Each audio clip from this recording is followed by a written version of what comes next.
Assalamualaikum warahmatullahi wabarakatuh. Waalaikumsalam warahmatullahi wabarakatuh. Apa kabar adik-adik hari ini? Alhamdulillah luar biasa. Allahu Akbar. Allahu Akbar. Sebelum mulai belajar kita berdoa terlebih dahulu.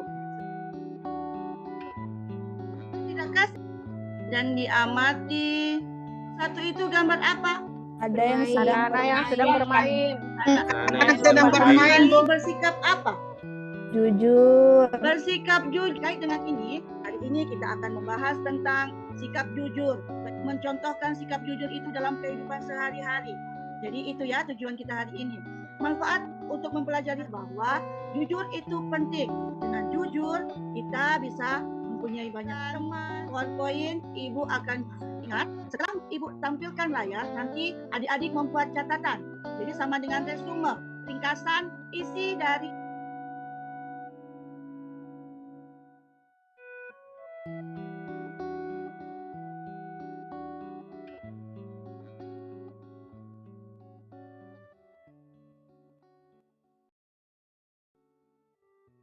akan didiskusikan dengan teman satu bangku.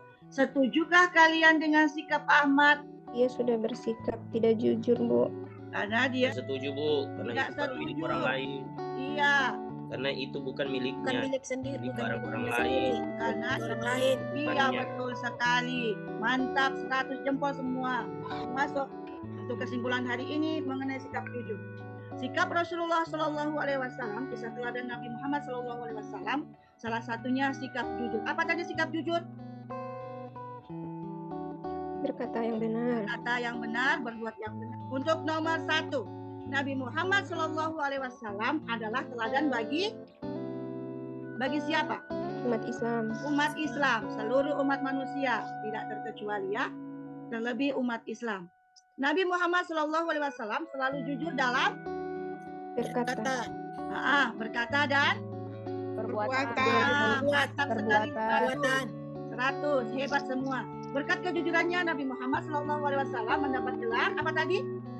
Al-Amin. Mantap. 100. Anak yang jujur, masih ingat toh tadi tugasnya membuat catatan ringkasan tentang sikap jujur. Ya, pengertian jujur. Ya, tambahan PR-nya ya. Aku selalu berbuat jujur kepada orang tua, guru dan temanku. Kurang dicentang di sini iya atau tidak? Bisa dipahami? Bisa ya. Jadi tugasnya untuk PR-nya meresum materi yang ada di poin-poin. Nanti setelah ini ibu akan bagikan, ibu akan share PowerPoint melalui WA. Dan jangan lupa kerjakan lembar kerja ketiga. Bisa dipahami ya? Ya. Berkata jujur akan menyelamatkanmu, meski itu merisaukanmu. Berkata dusta akan mencelakakanmu, meski kau tidak merasakan bahayanya. Jadi hati-hati. Sebagai umat manusia yang baik, yang sholah, kita harus bersikap jujur. Baiklah, ibu akhiri. Alhamdulillah. Amin, amin ya rabbal alamin. Adik-adik, assalamualaikum warahmatullahi wabarakatuh. Waalaikumsalam warahmatullahi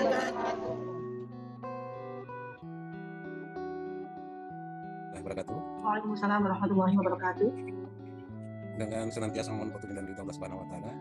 Ujian komprehensif atas nama Fitri Endarti dibuka dengan membacakan basmalah.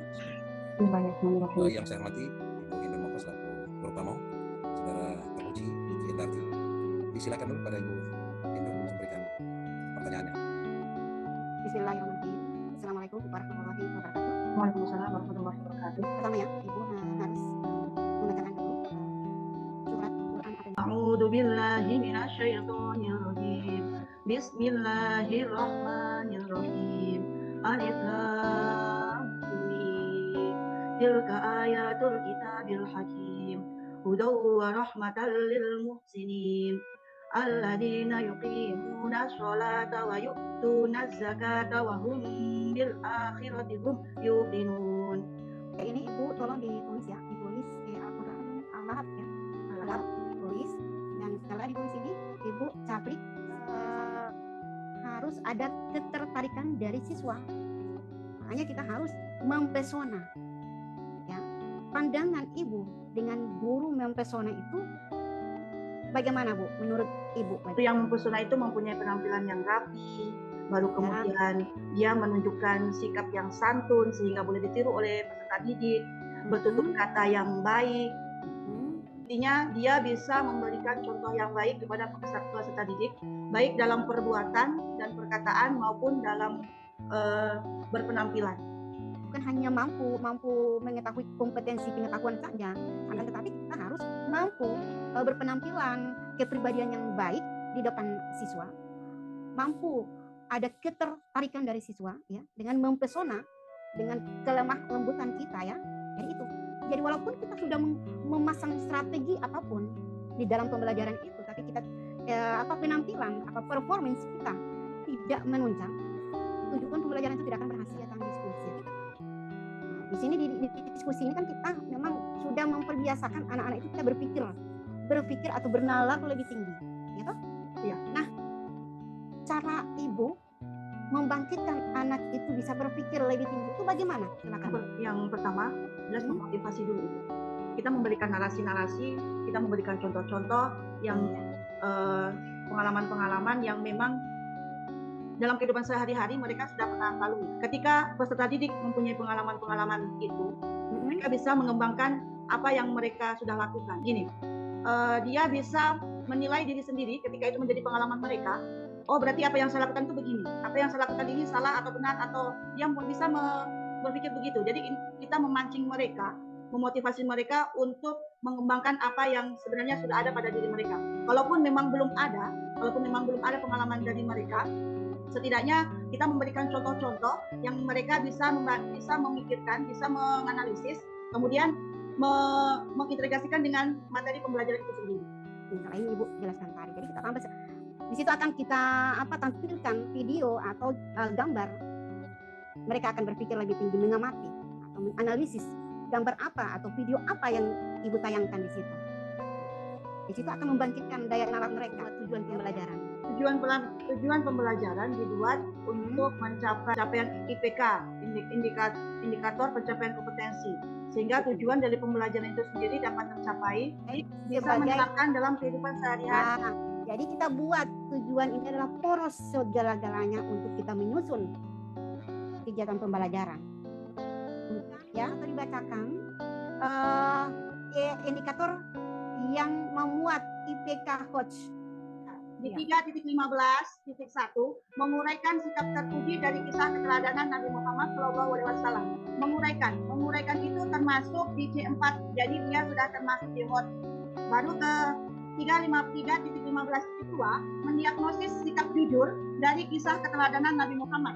Jadi di situ Ibu mendiagnosis juga termasuk di C4, jadi dia sudah termasuk di HOT.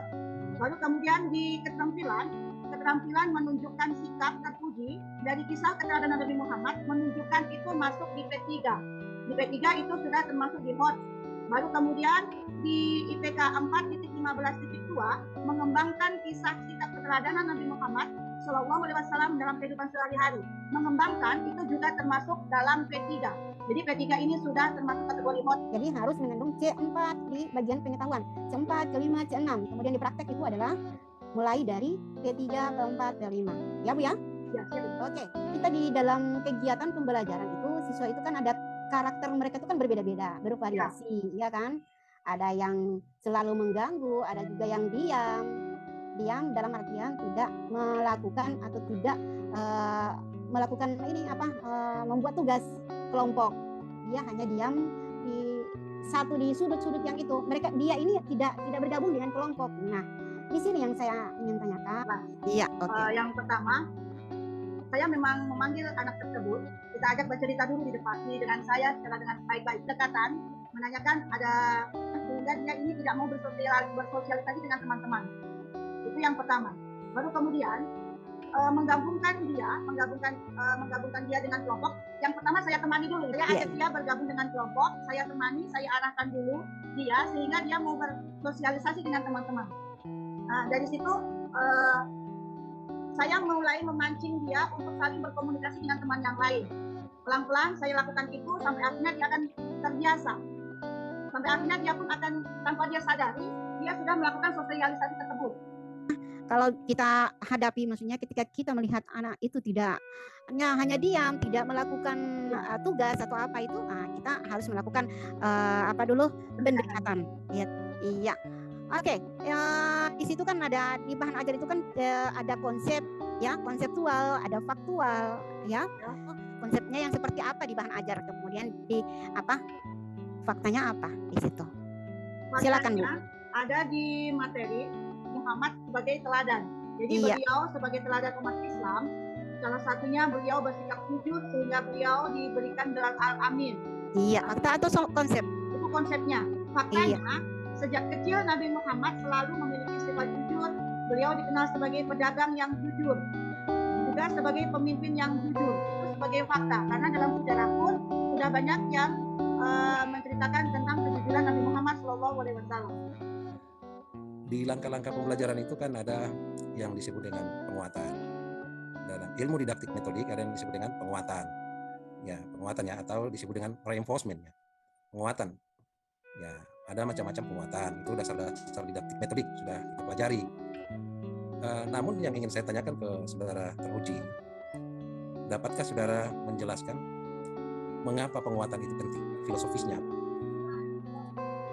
Penguatan itu penting karena dengan penguatan peserta didik akan lebih termotivasi, akan lebih memahami, dan lebih jelasnya dia peserta didik akan lebih memaknai apa yang pendidik sampaikan, yang guru sampaikan. Saya kira tidak ada hubungan antara pemahaman peserta didik dengan motivasi, didik dengan penguatan. Hubungannya di mana? Ya, ketika seorang guru memberikan penguatan kepada peserta didik, secara tidak langsung motivasi itu tumbuh dari peserta didik untuk lebih bersemangat, untuk lebih memotivasi dirinya, ingin memahami apa yang ingin disampaikan, apa yang ingin dipelajari. Oh itu ya. Kenapa penguatan itu penting? Kebutuhan manusia itu bukan saja kebutuhan jasmani, tapi rohani. Salah satu kebutuhan rohani manusia itu adalah butuh dihargai. Maka mengapa kemudian reinforcement atau penguatan itu perlu dalam rangka mereka merasa dihargai. Setelah kita minta partisipasi supaya mereka bisa terbuka, mereka bisa bebas, ya kan, mengumumkan, karena ada terjadi komunikasi yang enak, yang enjoy antara guru dan murid, ya, yang sudah dibangun karena Anda sudah menyentuh kebutuhan dasar dia, kebutuhan akan dihargai. Salah satu aspek yang harus dipahami oleh guru profesional, dia harus memahami teori-teori belajar. Bisa dijelaskan salah satu teori belajar yang saudara sudah pelajari? Silakan. Tentang teori belajar humanistik. Tujuan dari belajar teori belajar humanistik ini adalah manusiakan manusia. Jadi proses belajar dianggap berhasil jika siswa telah memahami lingkungannya dan diri sendiri. Jadi siswa itu dianggap mampu jika dia mampu mencapai aktualisasi diri secara optimal. Jadi dalam teori humanistik ini, dalam kegiatan pembelajaran cenderung mengajak siswa untuk berpikir induktif, mementingkan pengalaman dan keterlibatan siswa secara aktif dalam pembelajaran. Jadi untuk teori humanistik ini lebih cocok untuk materi pembelajaran yang dalam prosesnya pembentukan pribadi, perubahan sikap, baru kemudian analisis fenomena sosial. Jadi ya, indikator, bisa dicontohkan ciri pelajaran yang humanistik itu, teori belajar humanistik itu, kalau dikaitkan dengan praktik pembelajaran itu kan ada yang belajar, ada yang mengajar kan gitu. Ya. Kira-kira gimana? Jadi tujuannya untuk anak-anak ini bisa bersikap jujur. Jadi penekanan untuk ada perubahan sikap di situ. Ada pembentukan pribadi, sikap jujur dalam peserta didik setelah mempelajari materi ini. Saya nitip sandal istilahnya, Anda sebagai calon guru profesional. Kemampuan sudah bisa dilihat, kemampuan Anda sudah cukup memadai kalau menurut saya. Hanya saja begini, banyak persoalan ketika seorang guru mengajar sejarah itu tidak paham filosofi belajar sejarah. Ya, sehingga yang terjadi kemudian adalah anak-anak dibelajarkan tentang tahun-tahun,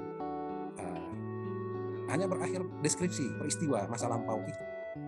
Padahal kalau kita melihat teori belajar sejarah itu, filosofi belajar sejarah itu dalam rangka apa manfaat materi tersebut untuk masa sekarang dan masa yang akan datang, bukan sekedar deskripsi masa lampau. Guru mengajarkan ini hanya sekedar berakhir pada deskripsi masa lampau, Pak. Maka yang terjadi, yang dinilai adalah aspek kognitif saja, pengetahuan mereka terhadap masa lampau. Kalau demikian, belajar sejarah itu tidak ada manfaatnya. Buat apa kita belajar orang saling membunuh di masa lampau? Ya. Oleh sebab itu dibutuhkan sebagai calon guru profesional harus dia mampu menjembatani ketika ada materi sejarah, jangan lupa itu tadi, doktrinnya seperti itu. Bagaimana Anda harus keluar dari deskripsi masa lampau itu, lalu kemudian ya menerapkannya di dalam pembelajaran, apa manfaat materi itu untuk masa sekarang dan masa yang akan datang. Itu saja catatan saya, istilahnya saya nitip sandal di sini karena Anda mau berakhir dengan, insya Allah bisa dengan calon guru profesional gitu kan, jangan lupa itu. Saya kira cukup dari ujian ini, terima kasih.